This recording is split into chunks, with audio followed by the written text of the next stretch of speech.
Okay, so the first card I have out here is the King of Coins. I really like this person.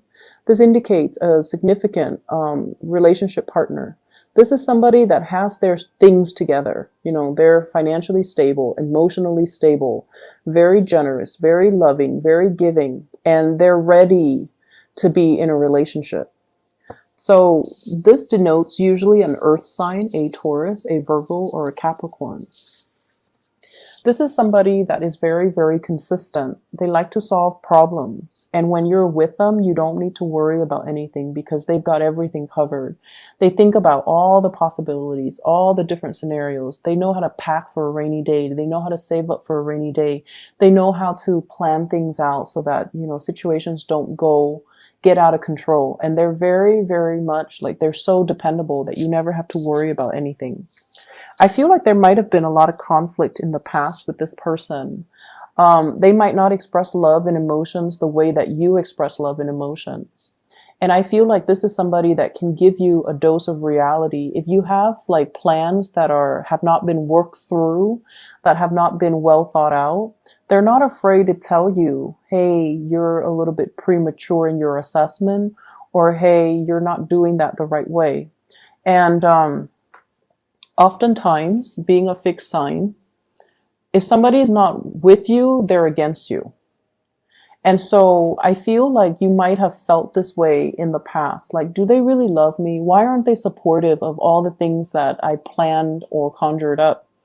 But I feel like over time, you come to the realization that this person is just practically minded. You know, if there's a hole in your strategy or in your plan, they're going to tell you that because they don't want you to proceed with something that is not perfect. And so I feel like over time, you might have realized that this person didn't do it out of spite. They just do it because they care. And they do it because they want you to have the best. And I feel like it took a long time for you to come to this realization. This is someone who's incredibly dependable.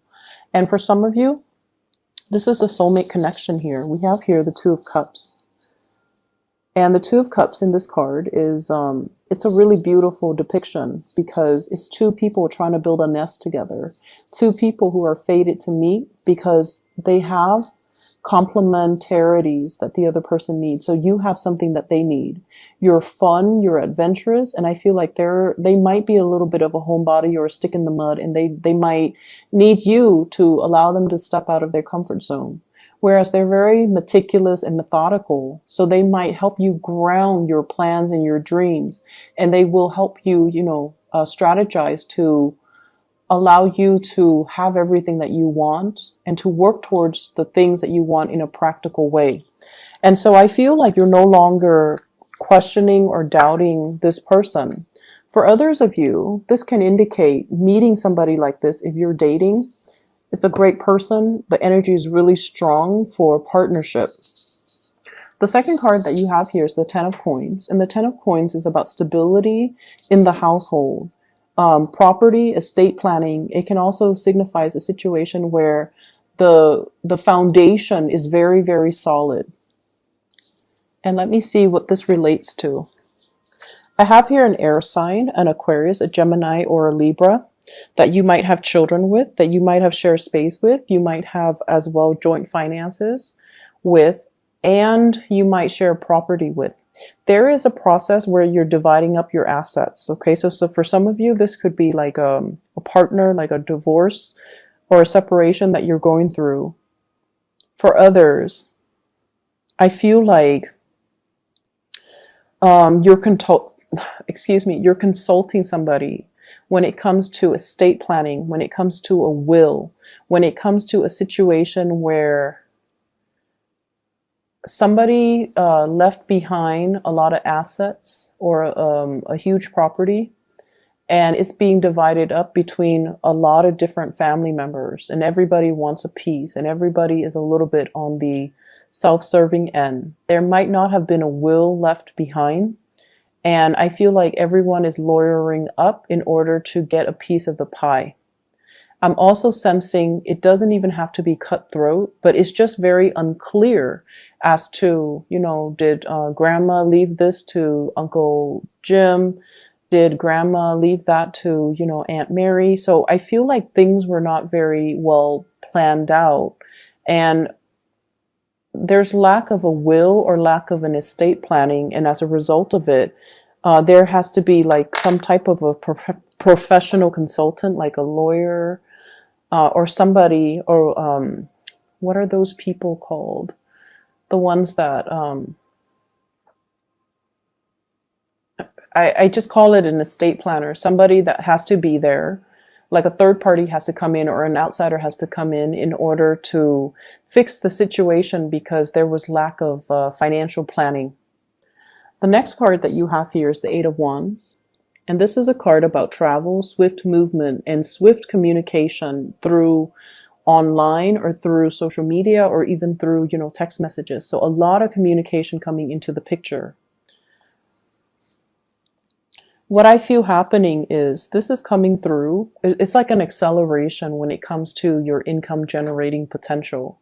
So some of you might have sent, pieces of yourself out there, like waiting to hear back from a financial institution, waiting to hear back from jobs, waiting to hear back from internships, waiting to hear back from some type of an organization that I feel would enhance your career or enhance your income generating potential.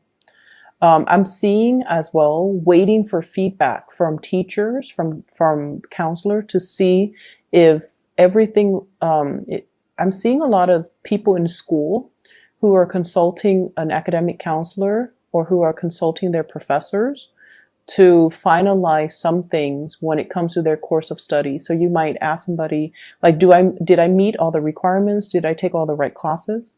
Or you might ask a teacher, did I do this the right way? Did I pass the exams? Can I make up an exam? And then some of you waiting to get an okay for them before you publish something. Okay, so for those working on thesis, dissertations, even big projects, so that's what I'm feeling. There's a major acceleration in it. So I feel like it's going to happen for you and it's going to happen really, really, really fast. So make sure you get everything done in a timely manner because the turnaround time is very fast. For those of you looking for like a new place of employment, I see that happening as well. The move might happen very quickly as well.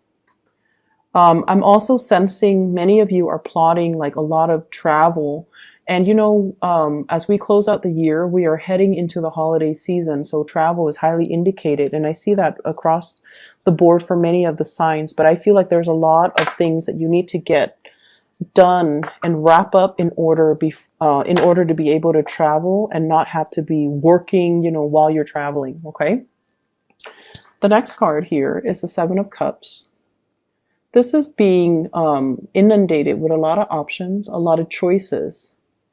And also, it's a neutral card, but depending on what other cards clarify it. Okay, so let's just see.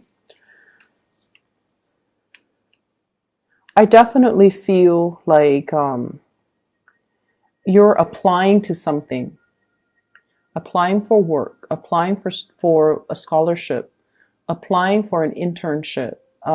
Hoping to get picked up for an internship, hoping to get picked up for work, hoping to win a scholarship. And I feel like, time is limited, resources are limited.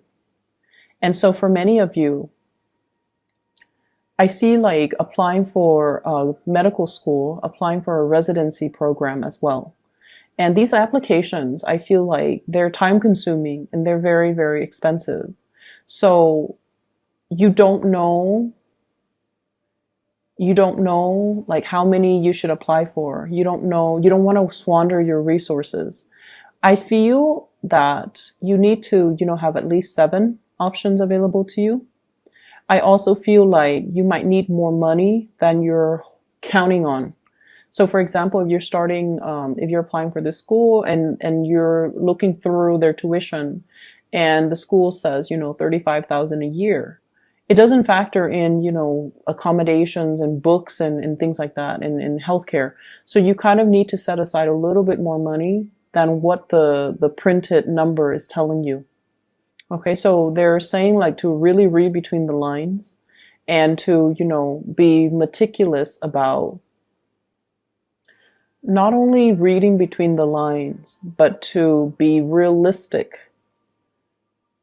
Be realistic about, well, let me see the best way to put this.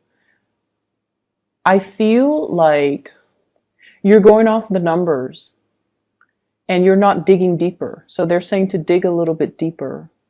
What does that number really entail? So for example, if you're looking at a job, right? And they're telling you 30,000 a year plus commission.